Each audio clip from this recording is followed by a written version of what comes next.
खास मुलाकात सोमवीर कथूरवाल के साथ। नमस्कार, आप देख रहे हैं खबर फास्ट और आपके साथ मैं हूं कायनत अंसारी। कोरोना का कहर देश भर में जारी है। लगातार बढ़ते मामले चिंता का विषय बनते जा रहे हैं। महाराष्ट्र, तमिलनाडु जैसे राज्य में कोरोना अपने पांव बहुत तेजी से पसार रहा है। हालांकि देश भर में अभी भी लॉकडाउन जो है वो लगा हुआ है, लेकिन अनलॉक होना भी शुरू हो गया है। लोगों से अपील यही की जा रही है इसके बावजूद कि वो घर पर ही रहें और अपना समय बिताएं।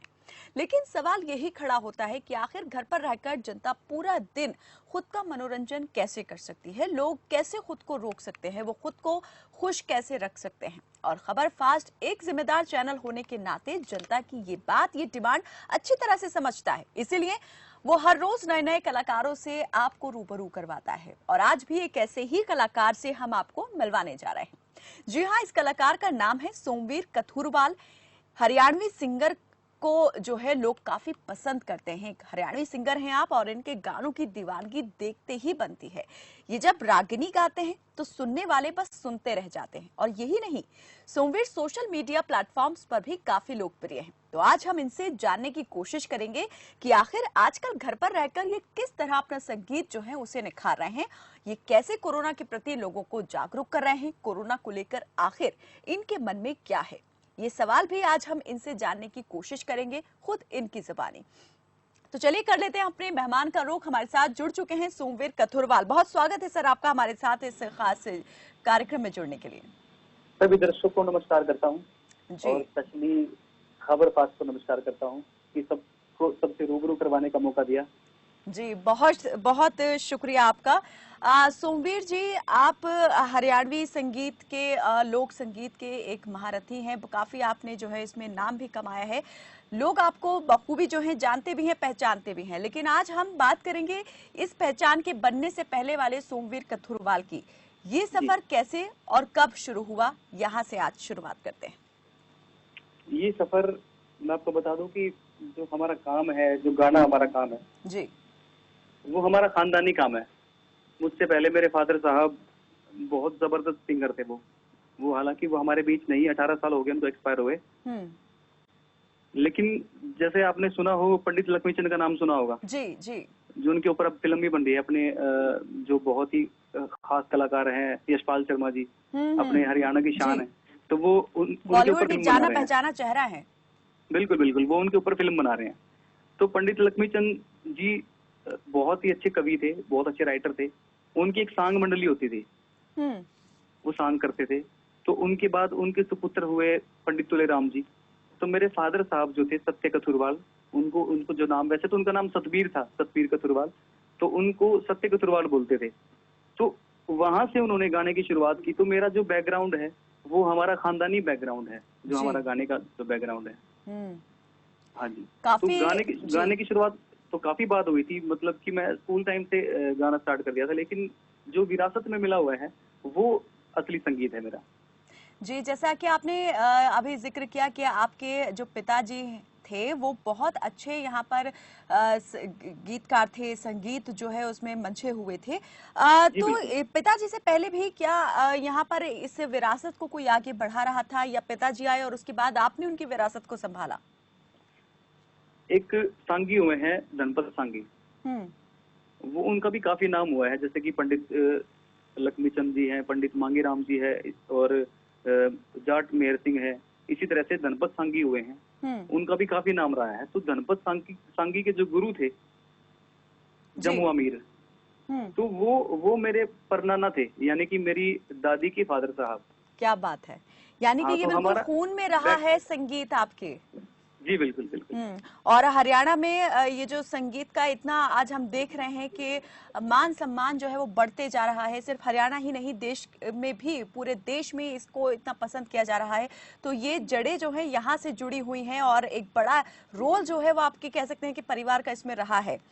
जी बिल्कुल। सोमवीर जी, मैं आपसे ये जानना चाहूंगी कि बचपन में क्या आप कुछ और भी अपने लिए सोचते थे, कोई और ख्वाब देखा था अपने लिए कि मुझे कुछ और ही बनना है? ठीक है, यहाँ पर पहले जो बड़े बुजुर्ग हैं वो संगीत को आगे लेके जा रहे हैं, लेकिन अपने लिए भी कुछ सोच के हर इंसान रखता है। मैं ये मानता हूँ कि जो अगर अगर मुझे संगीत मिला है ना, तो मतलब ये एक तरह से धरोहर है, और मैं खुशकिस्मत हूँ कि मुझे संगीत मिला है। अगर मैं इसके अलावा कोई काम करता हूँ तो वो मेरी बेवकूफ़ी होगी। तो वो मेरे लिए बेस्ट है, वो मतलब भगवान ने या मेरे फादर साहब ने जो मेरे लिए मुझे दिया है, उससे ऊपर कुछ नहीं है। तो संगीत ही मेरे लिए सब कुछ है, संगीत के अलावा कुछ नहीं। तो मैंने कभी गुरु, सोचा ही नहीं कि संगीत के अलावा जी, कुछ और पहले गुरु करूँ। आपके पिताजी ही रहे होंगे, लेकिन क्या उनके जी अलावा बिल्कुल। भी और दूसरे आपने गुरुओं से इसकी शिक्षा ली संगीत की, कैसे आप इसमें आगे बढ़ते गए? जी, जो पहले गुरु थे वो मेरे फादर साहब ही थे। उन्होंने ही मुझे गाने सिखाने की शुरुआत की। हम्म। मतलब उनसे, उनके जो ब्लड में था वो संगीत मुझे साथ के साथ मिला। उसके बाद जब वो एक्सपायर हो गए थे तो मुझे कुछ रास्ता दिखाई नहीं दे रहा था, तो फिर मैंने सीखा। भिवानी में मेरे गुरु हैं पंडित तरसेम लाल शर्मा जी, वो बहुत ही कमाल के आर्टिस्ट है, बहुत कमाल के। तो मैंने फिर उनसे सीखा। उनसे मिलवाने के लिए मुझे जो मेरे मीडिएटर यानी कि मेरे जो स्पेशल गुरु रहे हैं वो प्रोफेसर श्याम वशिष्ठ जी हैं।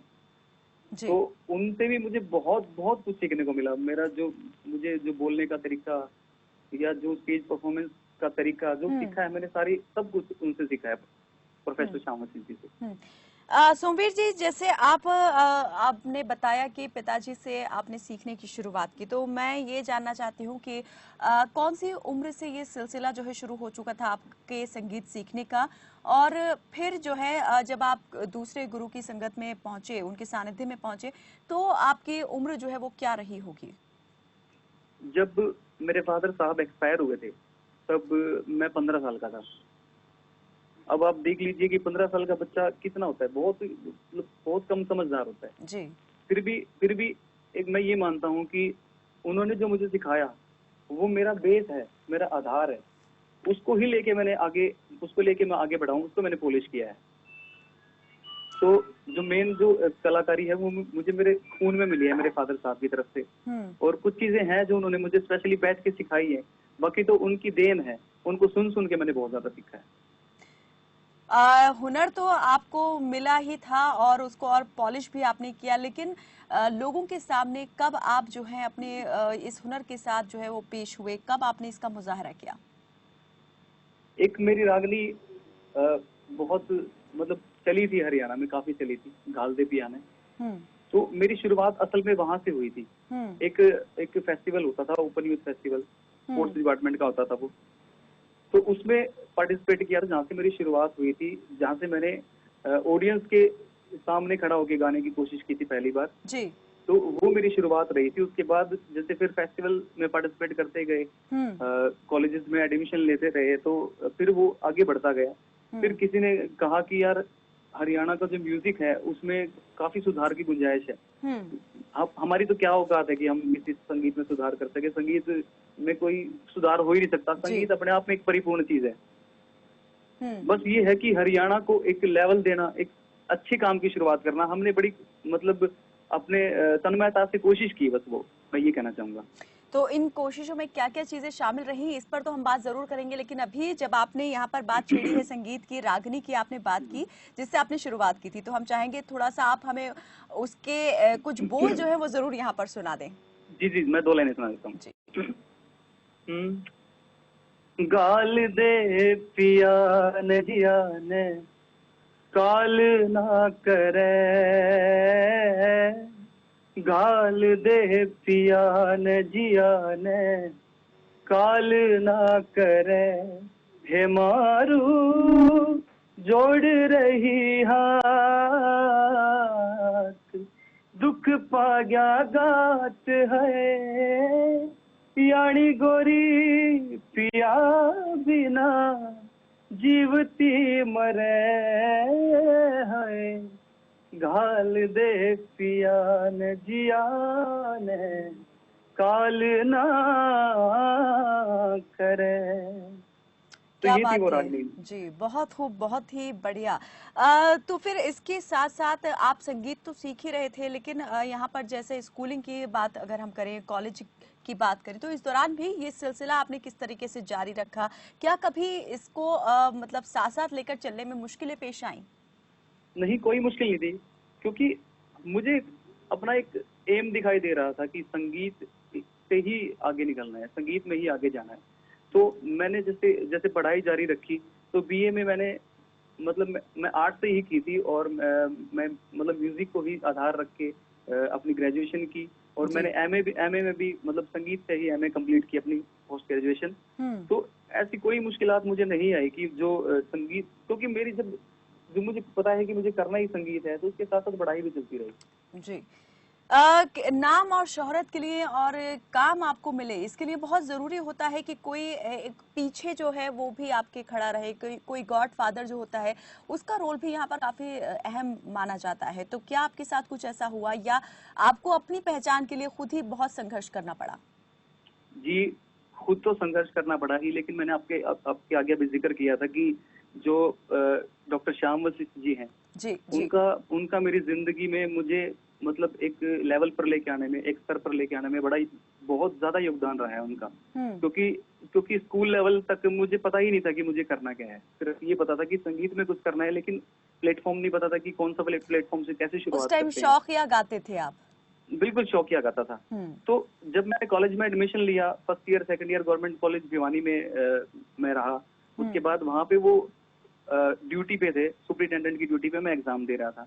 तो उन्होंने मुझे पहचान लिया कि आप तो बेटा सतबीर जी के बेटे हो। मैंने कहा हाँ सर, मैंने आपको काफी टाइम से नोटिस कर रहा हूँ। और मतलब फिर सर ने मुझे कहा कि आपने 2 साल यहाँ पे बेटा रह के देख लिया गवर्नमेंट कॉलेज में, तो 1 साल मेरे साथ चलो आप। फिर मुझे बीएलजे कॉलेज तो शाम में वहाँ पे मेरा एडमिशन करवाया श्याम सर ने। तो वहां से मेरा असली संगीत की शुरुआत मेरी वहां से हुई। यानी कि मैं ये कह सकता हूँ कि मेरे जो संगीत का मुझे जो कोई प्लेटफॉर्म देने का कोई आधार है, तो मैं उन श्याम सर को मान सकता हूँ। तो उनके यहाँ पर एक सिर पर कह सकते हैं कि हाथ रहा कि आपको एक मार्ग जो है वो पूरी तरह से साफ दिखाई देने लगा कि मुझे किस बिल्कुल, वो दिशा में मार्गदर्शक जाना है। रहे मेरे, बिल्कुल। उसके बाद में फिर कैसे कैसे आप जो है कामयाबी की सीढ़ियां चढ़ते गए, और अगर टर्निंग पॉइंट की बात करें तो कब आपको लगा कि अब जिंदगी पूरी तरीके से बदल गई है, अब कामयाबी दूर नहीं? जब हम अपना काम करते हैं, हमें पता है कि मैं एल्बम्स कर रहा हूँ, मैं गाने कर रहा हूँ, तो साथ साथ में जैसे कि यशपाल शर्मा जी मिले मुझे। मैं एक स्टेज पे परफॉर्म कर रहा था कि यशपाल यशपाल शर्मा जी जी। से आपकी मुलाकात कब हुई? मैं वही बता रहा हूँ कि 2 साल 3 साल पहले जब मैं एक स्टेज पे परफॉर्म कर रहा था, एक रागनी गाई थी मैंने पंडित मांगेराम जी की।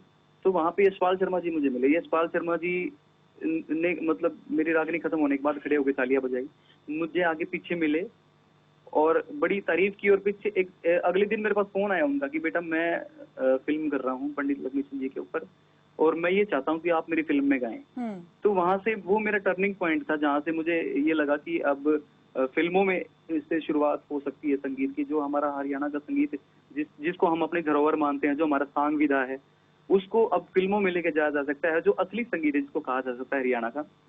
तो मुझे बड़ी खुशी हुई कि यार एक अच्छा लेवल मिलने वाला है हमारे संगीत को, जो हमें धरोहर में मिला हुआ है, जो हमें आधार मिला हुआ है मेरे फादर साहब की तरफ से। जी जी।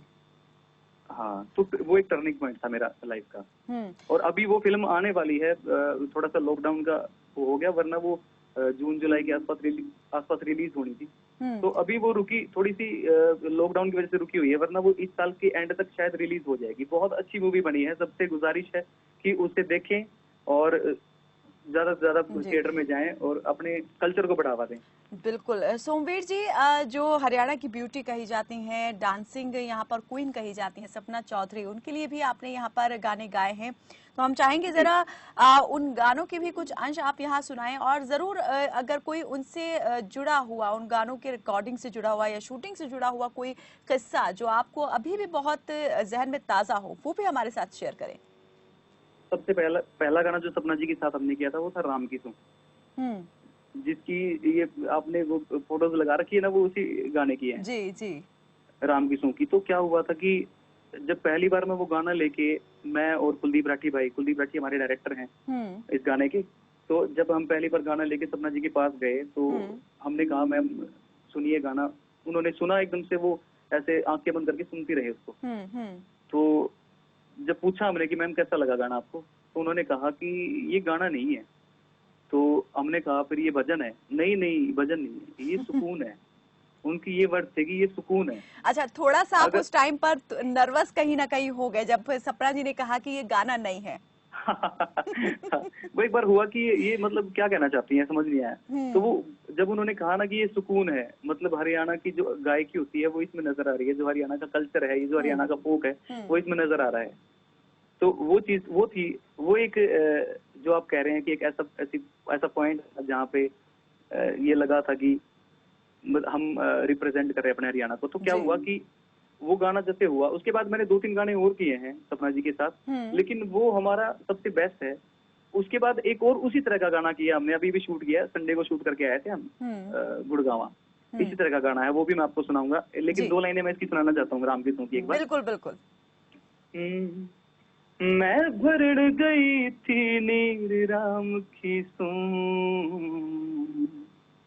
हाय जमुना जी के तीर राम की सूं, मैं भरण गई थी नीर राम की सूं, हाय हो जमुना जी के तीर राम की सूं, मटकी मारी फोड़ दी बाज गया नंदलाल, बीस उलाने दिए कोला करी बंद गाल, घाघरे का छीट लगी भीज गया कंदलाल, घाघरे का छीट लगी भीज गया कंदलाल।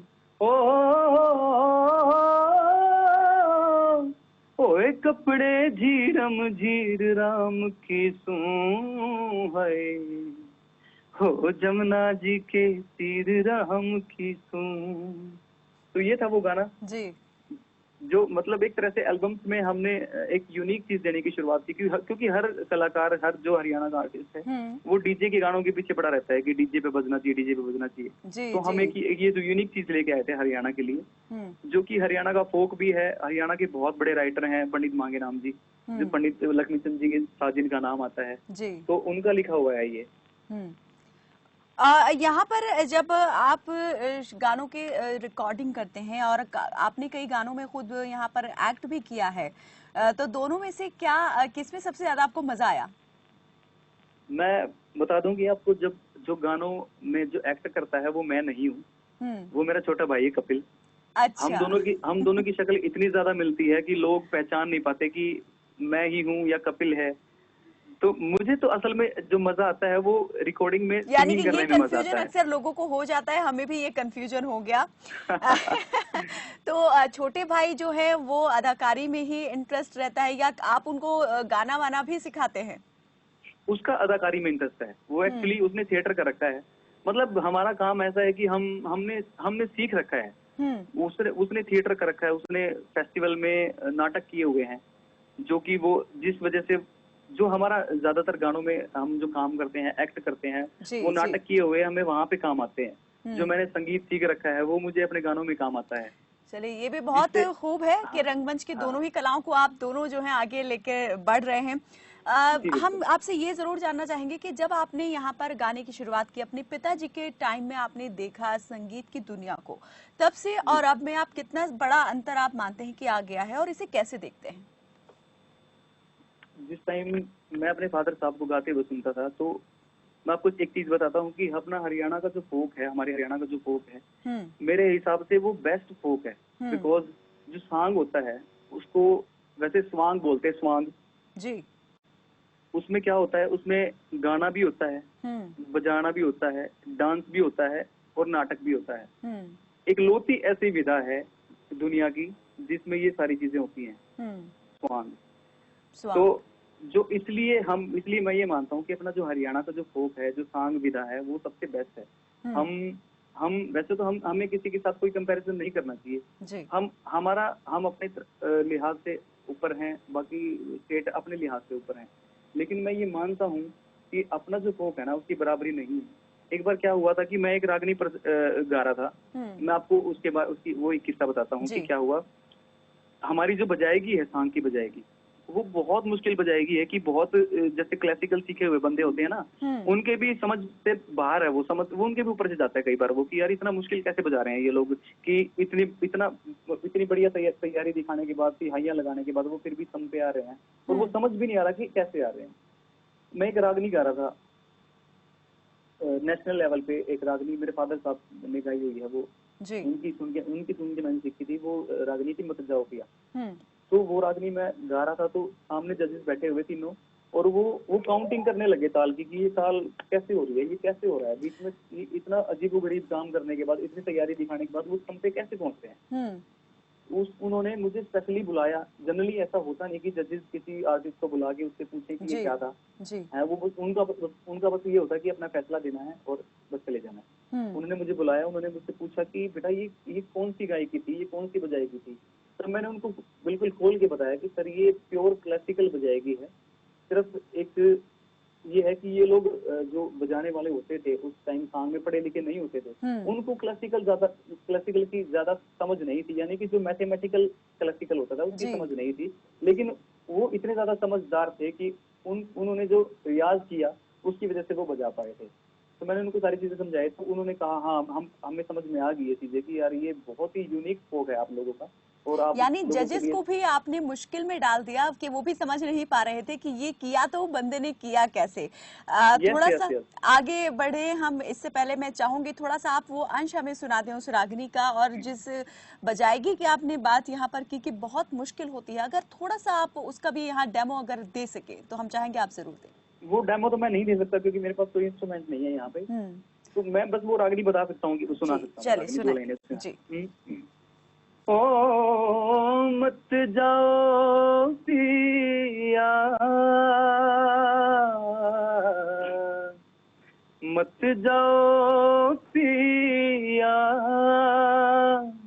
जीना लगे अकेली का मर्द बिन के, जीना घर में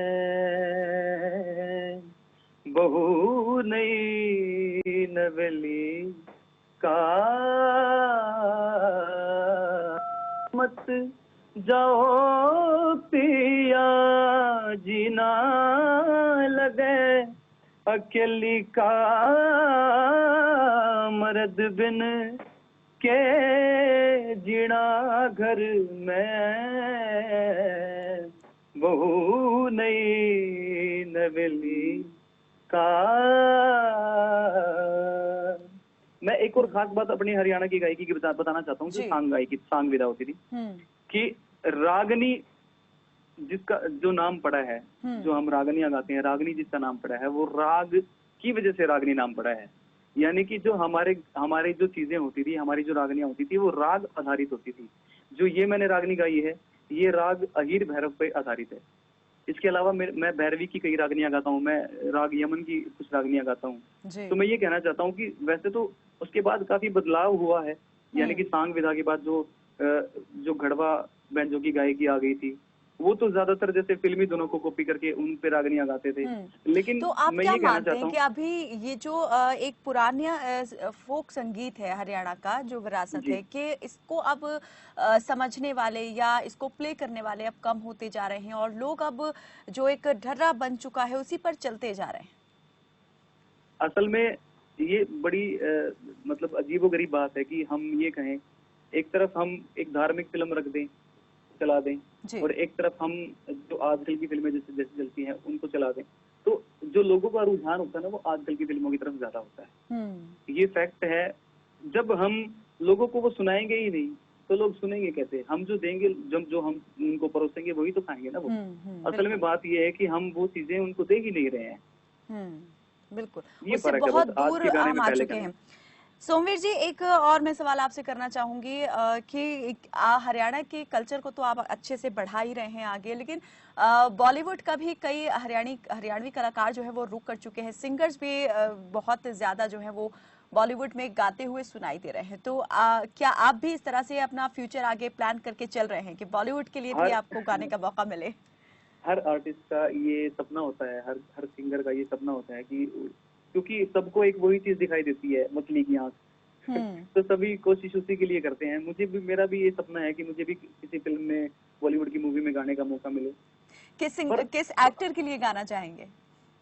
अरे मैम, कोई भी एक्टर बस बॉलीवुड की बात होगी तो सब बहुत अच्छे हैं, सब एक लेवल पे बहुत अच्छा काम कर रहे हैं। कोई भी एक्टर हो, मतलब मेन बात ये है कि बॉलीवुड में गाने का मौका मिले, ये बहुत बड़ी बात होती है। बिल्कुल। किसी भी हरियाणवी आर्टिस्ट को, खासकर जैसे सुरीले आर्टिस्ट भी बहुत सारे हैं हरियाणा में, किसी सुरीले आर्टिस्ट को गाने का मौका मिले तो वो ज्यादा बेहतर होगा हमारे लिए। सोमवीर जी, वक्त अब यहाँ पर हो चला है थोड़ा सा इस बातचीत के सिलसिले को अब खत्म करने का। जी। तो जाते जाते हम आपसे जरूर चाहेंगे कि आप हमें वो गाना भी सुनाते हुए जाएं जो आपने, जिसका भी थोड़ी देर पहले जिक्र किया था कि अभी कुछ दिन पहले ही आपने उसको शूट किया है। और बाजना, हाँ। जी, और एक संदेश हमारे खबर फास्ट के दर्शकों के लिए। मैं वो गाना सुना देता हूँ पहले। जी। वो बाजना गाना है, पंडित लक्ष्मीचंद जी की रागनी है असल में वो, जिसको हमने मतलब मॉडिफाई किया है थोड़ा सा आज के म्यूजिक के हिसाब से उसको चेंज किया है। तो मैं वो 2 लाइनें उसको सुना देता हूँ पहले। लाख टके का है माँ मेरी बाजनारी, लाख टके का है माँ मेरी बाजनारी, हेरी कोए दरा है पुराना हो, खड़ी है मैं बीजू है माँ मेरी बाग मेरी, लाख टके का है माँ मेरी बाजनारी।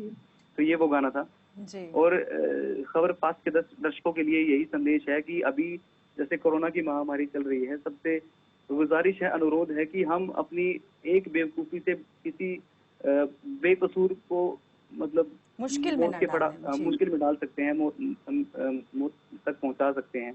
तो हमें जितना हो सके सोशल डिस्टेंसिंग रखनी चाहिए। जैसे कि हम भी घर पे रह के अपना रियाज करते हैं, प्रैक्टिस करते हैं। तो सभी से गुजारिश है, वैसे तो मतलब अनलॉक हो चुका है काफी हद तक, जी। फिर भी सबसे ये है कि आप जितना सोशल डिस्टेंसिंग रखेंगे, बार बार अपने हाथ धोएंगे, तो वो ज्यादा किसी बिल्कुल जान बचा सकता है। एहतियात तो बरतना बहुत जरूरी है। सबसे गुजारिश है कि इस चीज का ध्यान रखें प्लीज। जी बिल्कुल, बहुत शुक्रिया सोमवीर कथुरवाल जी हमारे साथ इस शो में जुड़ने के लिए। और एक बात हम भी जरूर यहाँ पर कहना चाहेंगे, बहुत सुरीली और बहुत मीठी आवाज है आपकी। और जिस मछली की आवाज का आंख का आपने यहाँ पर जिक्र किया, हम जरूर यहाँ पर दुआ करेंगे कि आप उस पर निशाना जो है जरूर भेजें। बहुत एक बार फिर से शुक्रिया आपका हमारे साथ जुड़ने के लिए। तो यहाँ पर आपके पसंदीदा कलाकारों को आप तक लेकर आना हमारी जिम्मेदारी है, लेकिन आपसे भी हम एक उम्मीद करते हैं कि आप भी अपनी जिम्मेदारी को निभाएं, सोशल डिस्टेंसिंग को बनाए रखें। अनलॉक जरूर हो रहा है, लेकिन कोरोना का खतरा अभी टला नहीं है। बेहद सावधान और सतर्क रहने की अभी भी हम सभी को जरूरत है। फिलहाल के लिए मेरे साथ बस इतना ही। आप देखते रहिए खबर फास्ट। नमस्कार।